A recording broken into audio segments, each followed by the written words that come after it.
Visiting with Huell Howser is made possible through a generous grant from the Ralph M. Parsons Foundation. Well, hello everybody, I'm Huell Howser, and this is going to be an interesting adventure for all of us. We have come to a place high above Hollywood, up here in the Hollywood Hills, where 9.9 days out of 10 you can come and look out and see forever. Well, today we've come up and you can't see hardly 500 feet in front of us because of the fog or the smog or whatever you want to call it.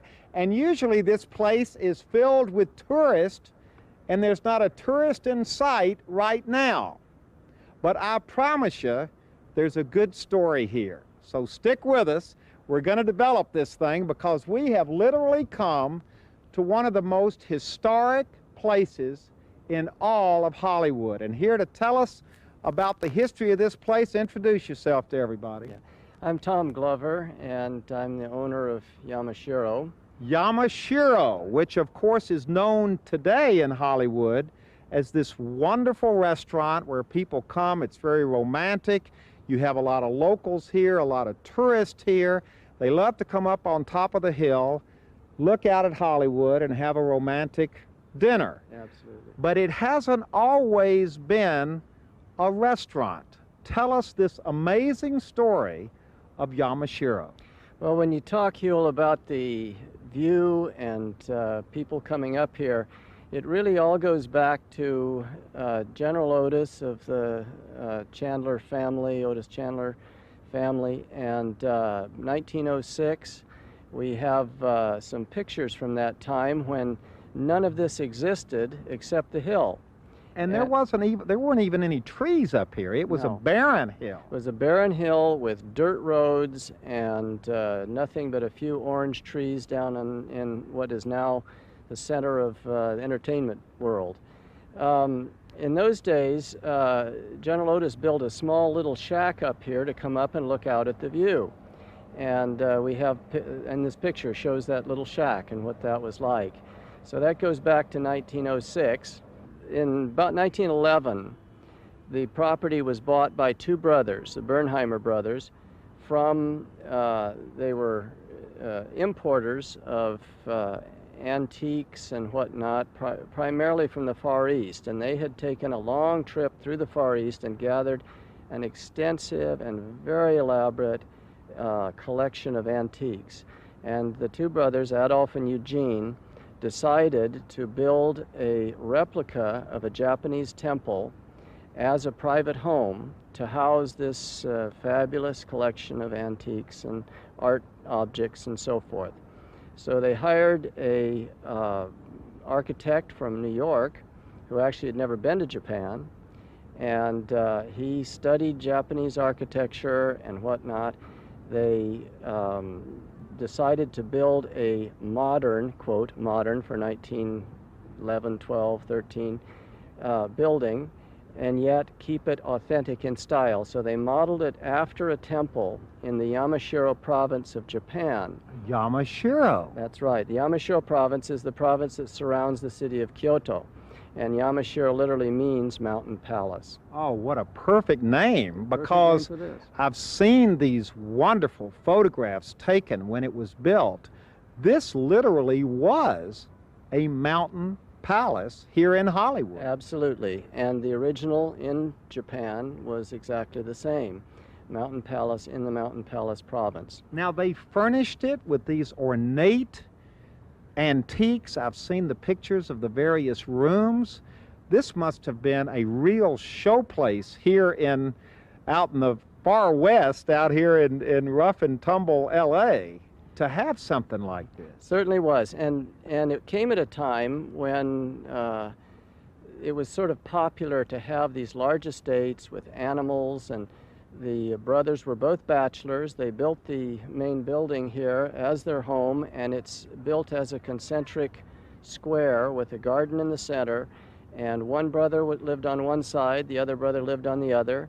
They had little outbuildings, a tea house, a monkey house that had exotic collection of monkeys, a bird house, and they imported and planted 36,000 different types of trees and shrubs. So it was kind of a mixture of LA and Yes. and Yes. and the Orient. so Right, to yeah, speak. the original home had a central vacuum system, which for those days was about as fancy as you could get. What do you mean a central vacuum Well, system? it's where you plug in the vacuum at certain points, and it is used to vacuum the building, to take In care of the building. 1914. This is 1914, right? So they were state of the art. They were state of the art, right? The trees right over here. Let's walk over here Okay. because look, while we've been standing here, Here come a the tourists. busload of tourists. Now they're coming up here all the time, aren't they? We have probably 25 tour buses a day. And do that they come up for the view? Is that what they're coming up here for? Well, to see the building, to see the view, and to see the Hollywood sign, which you can just barely see over the through the smog or fog today. But these bus loads just come up continually. Well, they're and we're not happy getting to- much of a view Not- today. Not today, no.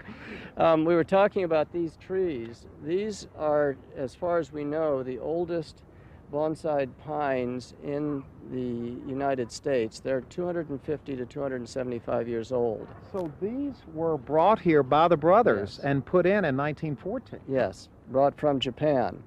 And then the pagoda down below, which you can see next to the pool, that was brought from Japan as well, intact, and is between 600 and 900 years old. Oh my God. It's to our knowledge, is the oldest building in California, in that it was brought in and is that age. It originally was located where the pool is now. Was originally a lake, and it had black swans from Australia brought in, and various exotic other birds and whatnot. So and, they spared no expense when they built this. no expense. The figures show that it cost about $2 million in those days, and that's a lot of money in today's world.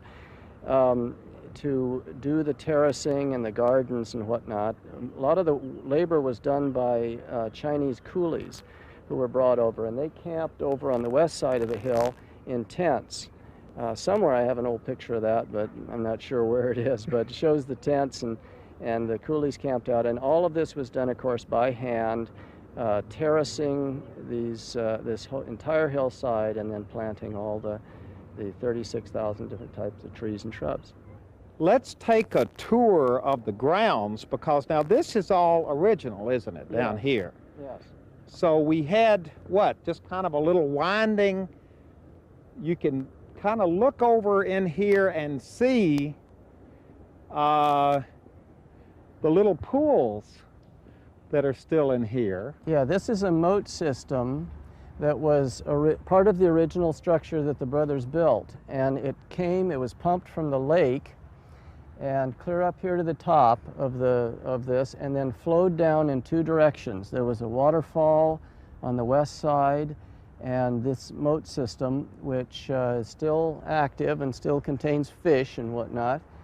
But the brothers had this as part of their original design. Oh, now this really gives you an idea of the way the little stream just kind of meanders through here. I mean, this is your wonderful little Japanese Yes. garden here. And these are the old pines that were brought from Japan. Wow. And it went at one time, oh boy, it just keeps getting better over here. This is all wonderful stuff. And at one time, when you look down here, obviously this apartment house over here is new. So this has been built. The pool is new here. Mm-hmm. But this little, what would you call this? The pagoda? Right. Is how old again? Between 600 and 900 years old. And it's been sitting in that spot since 1914. That's right, since 1914. And as I said, the pool was actually a lake. There's one of the waterfalls is still active at the end there. Mm-hmm. And then this was built in the 50s and is now a hotel and apartment complex.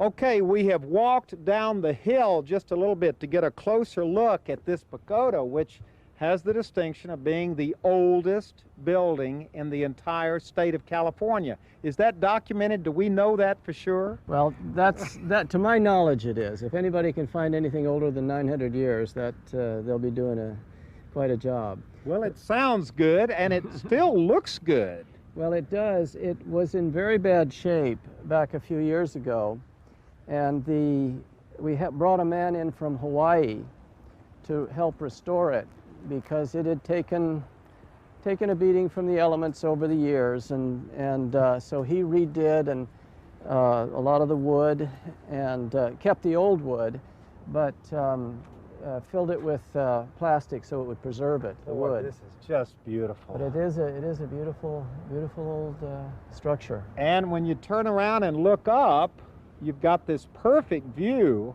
of the original home sitting up there on top of the hill. That's it. That's it. And the waterfall, of course, came all the way from up there down through here and into this, which was the lake with black swans and so forth. Oh, that's part of the original. Can we go over there? Sure. That's part of the original waterfall over here. Isn't it interesting that as this thing was going through changes, certain things got saved?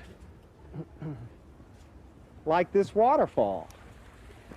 Oh, this is beautiful. This was part of, as I say, part of the original structure of the Moat system that flowed from up above and down here and into the lake. And then we cut this off at this point and made the pool beyond that. Now, even though this is a 50s apartment building here, do you think this was original right here? This was original, yes. Actually, that was in a different location, and we moved it to this point many, many years ago, back in the 40s. So there are little bits and pieces of the original layout. Absolutely. Still surviving all over the place. There's a number of different structures that were from the original. Some of them have disappeared. Unfortunately, we had a beautiful tea house on the west side that was the home for Pernell Roberts of Bonanza fame for about 20 years. And he moved out, and some kids came in and burned it down. When was that? That was about maybe 15 years ago, 20 years ago. It's been that recent. Yes. Yes, it was. Yeah. Well, this is still here. It looks like it needs a little paint. It does. But it's been around since 1914, so what the heck? And it's very old. This is sort of the neighborhood age-wise of the Pagoda. What? Yeah, this was brought from Japan as well. But this goes back 600 years? Well, I don't know exactly how long this particular structure is, but it certainly was very old when it was brought over. Hiking up the hill, we have arrived at another historic reminder of those early days. What was this? Well, originally this was the garage for the estate. And down below, you can't see from this angle, but from down below there's doors, large garage doors that used to open up, and there's a grease pit in the center of the room. And the vehicles, of the original vehicles from the brothers, were stored down here. And then upstairs is an apartment that was used by the chauffeur. Oh, the chauffeur would stay up there. In those days, nobody drove their own cars, but these guys were rich, too. Yeah, they didn't have to worry about driving their own car. My son Andy lives up there now. He's made it into his own little pad. And that was my offices for, gosh, close to 20 years, I guess. All right, now we've talked about these brothers, and their names again? It was Adolf and Eugene Bernheimer. Bernheimer. Now, they moved in 1914 and lived here for how long? Well, they lived here for about 7, 8 years, and then Eugene died, and Adolf continued to live here for a while, but the city came in and decided they were going to build a water tower on the hill directly behind. It was a high hill that they could use for storing water. And Adolf said, well, if you build this water tower right behind my beautiful home, I'm moving out. And the city said, okay. And they did. They built the water tower, and he moved out to close to Pacific Palisades, the very end of Sunset, and built another complex very similar to this, the same authentic designs and moved a lot of the treasures from the inside of the building. So he left here Yes. and moved away. Moved Is that away. house still there? It's not there now. It washed into the ocean. It was on the cliffs right above the Pacific Coast Highway, where Pacific Coast Highway is next to, between Sunset and Pacific Coast Highway. And the foundations are all still there, but the building itself fell down and slid into the ocean. Well, their first house The is first still house here. Is still here. And we've got some amazing, we have people driving by. Do a lot of people just come by up here to look? Is that the... Just want to come up and see the view and see the building and whatnot, in addition to our, we have hundreds of thousands of guests who come up every year for the restaurant. And you're right, it is one of the most romantic places in Los Angeles. All right, let's go back to the story. When the Bernheimer brothers left it, what happened to it after that?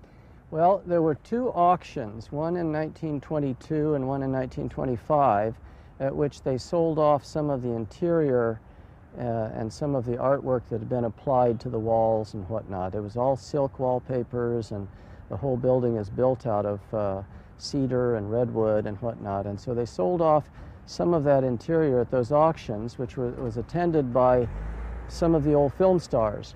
Quickly condensing its more recent history, after they left it, it had a lot of different incarnations, reincarnations, didn't it? It certainly did. Back in the middle 20s, it became the home of what was known as the Club of the 400, which was sort of the movie industry, the movers and shakers of the movie industry in its golden years.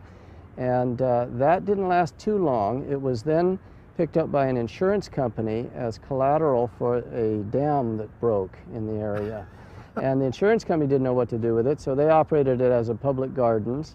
And then it was lived in by private owners and whatnot, all the way up through the 30s, into the 40s, of course, with the anti-Japanese feeling. Ah, what happened then? Lots of stories about how this was used as a lookout tower for submarines, and because you can see the ocean from here. So people thought the Japanese were up here. That's right. And Oh so my God. it was very badly pillaged at that time, and the building was built over and painted all black and disguised, and became a boys' military school for a while.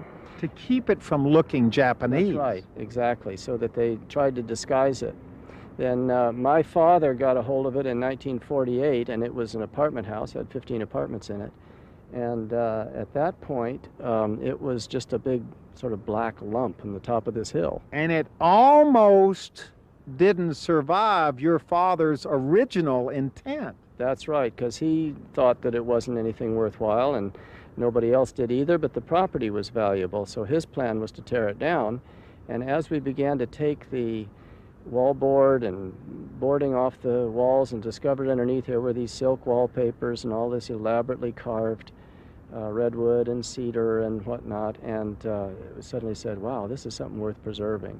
And so it's been really the last 40 years we've been working on putting this back together again. So it re-emerged in the late 40s in somewhat its original form, because with the exception of these little eating areas out front, this is pretty much the way it looked when the brothers built it. That's right. Yes, the eating areas in the front have been covered over so that we can use them year-round, but the building is very much the way it was at that time. Can we go inside? I know we're not open for business yet. Nope, not yet. Now, are these original doors? These are the original doors that were part of the original estate.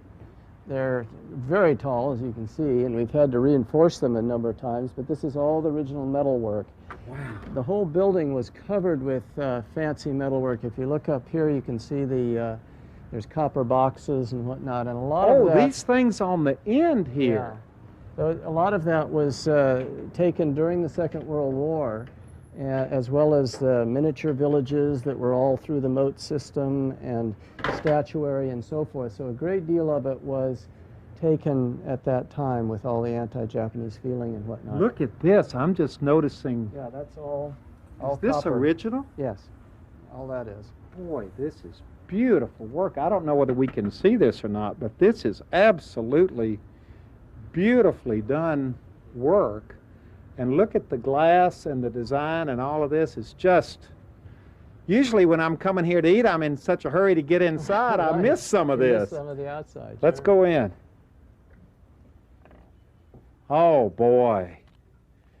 This is Now- the entrance hall. Now I'm just looking at this wood right away. This is original wood right here on the side That's here. right. This is all teak and was this was what was covered up by the wallboard and whatnot. So all of this interior was just a big black shell. And this is what, when my father started to tear off the wood, discovered what was underneath it, all Is this this, carving. these are original pocket doors Those are the here. original doors. They're very old mechanisms, and they still work, back from 1914. And this would have been, oh boy, all of this woodwork in here is just spectacular. This would have been what, one of the living rooms or a This was sitting room or This was what? a reception room. It was actually two different rooms. And there was a divider in here, and the living room was on that side for one of the brothers. Had a little balcony area here, a little alcove area, and then balcony around the outside, which was all exterior at that point. And then we've opened this up, and this is our cocktail lounge now with chairs on the outside and so forth. And this is where people would sit. You got people coming in now to start to work to get the restaurant up to speed, but this is where I'm used to coming and sitting and having a cocktail right. and looking out at the view of Hollywood. Yes, this is all, every seat is designed so that you can see that spectacular view. Wow, it goes all the way out here. You've got another shot like this on the other side. Yes, that's the dining area. And all of this is original in the sense of it being part of the original house. Yes, we're in the actual original house with the living room and the reception room. We should introduce your wife who's kind of standing over here. Your name is? Jane Glover. Nice to meet Good you. to see you. And you're part of all this too because you're kind of helping to work on the restaurant now. Yes, yes. I came on the scene, what, about 6 years ago, 7 years 7 years ago? ago. Mhm. And we have since tried to pull things away from Japanese, original or authentic Japanese. It's a beautiful building, and this will always remain, you know, very authentic. Jane does But- all the decorating. Yeah, She well, does, I try. makes all the And the food is now much more, it's an infusion of Western and Eastern. And I heard what you said over there, that you've sit over there and have cocktails. Well, I want you to come up and try our new food. Okay, I can still have cocktails though, can I? Absolutely. No problem with that. Okay, great. Okay. Let's finish up out here. Sure. Come on with us because this is a very interesting part. This is original out here. Yes, the garden was in the center of the building, and the rooms were built around it, with one brother living on one side and one on the other.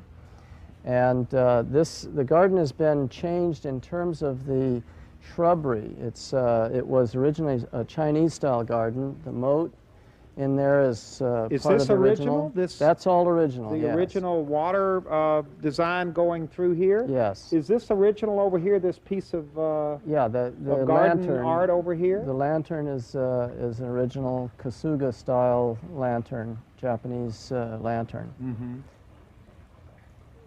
And this is a place that we have a lot of weddings and whatnot, so we use the garden for that. Boy, I'm looking at right in front of us here, this wonderful big piece of wood with the copper on top of it up here. What is that? Is that original? That's all original. That area back there was originally a Japanese-style dining room with tatami mats and whatnot. When the brothers built it, they had a Western-style dining room and an Eastern-style dining room. The Japanese one being right there in the back. And there's some pictures of that as well, some really beautiful pictures. It's just still a beautiful, beautiful place. Well, Thank goodness your father's original plans fell through and he saw the beauty that was hidden underneath all of this black paint and clapboard and plywood that had been applied I guess, during World War II to camouflage the fact that it had this Japanese history to it. That's right. That's absolutely right. And he was always interested in preserving historical parts of Los Angeles and California, this and the Magic Castle, which is right below. The Magic Castle is another whole story. That's another story. This has been the Yamashiro story. I'm just looking at this little thing right down here. This is beautiful right here. What was that? Just a little ornamental. Yeah, this is just all ornamental, but that right to the right there, that was part of the original vacuum system. Oh, this is the vacuum system Yeah. you were talking about. Yeah. Wow. Now, you're not going to take any of this away, are you? Oh, no. Not a thing. You're changing the food, No. Yes. but yes. not the decor in No. the sense of the feeling of what this No. place is all about. Absolutely. Yeah, we want to keep it as authentic in feeling as we can, but modernize it, bring it up to date. And Hollywood's undergoing a tremendous revival now, and the new Academy Theater, which is just a block and a half away, and we want to be right in there and ready for that as well. Now, Tom, we're ending up here by the koi pond out here in the garden in the courtyard for a very special reason. Right. Well, my father, who really started all this and saved the building and whatnot, was so attached to it. And he died in 1986, and we spread his ashes here and put them underneath this tree right wow. here. So he's still watching over Yamashiro. So he really, this building that he almost tore down, ended up becoming a passion of his life, didn't it? Absolutely. It was something he was very devoted to and loved very much. And your son has now come out of his bachelor pad, the old Carriage house, which you, which you said is undergoing its own transformation. Yes, I mean, I'm the one that's transforming it, so the end result might not be the most desirable thing in the world, but inside, yeah, it's the Carriage house that was originally part of the structure, where they put the carriages, where the drivers were in the 50s, and there's a little tiny space upstairs where I'm trying to fix that up and refurbish it in a way that I can accommodate me in a way. So. And if you're good, someday you can move into the big house. Yeah, I don't know. Keep him out in the Yeah. garage right now. Shove me out there in the cold. That's a good way. But I tell you of doing what, it. let's end up right over here because this is so beautiful. This whole garden is such a wonderful thing. I have been so guilty for so many years of coming up here for cocktails or coming up here for drinks, bringing guests from out of town here, and I never knew all of this story about this place. And I have a feeling that I'm not alone, am I? Most people don't know this story. It really is true. So few know the history, and there's much, much more history, too, of people who lived here and celebrities and whatnot that we just didn't have time to get into today. But it's a fascinating building and a fascinating history. Well, I think we certainly piqued people's interest who were not familiar with this. If you have not been to Yamashiro, you got to come up here, not only for their Cal Asian cuisine, but for the history, for the view that you see 9.9 nights out of 10, looking out over Hollywood, and for the sights and sounds of this wonderful hilltop historic place in Hollywood that is so much a part of our history here in Hollywood, and thank goodness it survived all these years, is alive and well, and reminds us of our rich, rich past here in this city.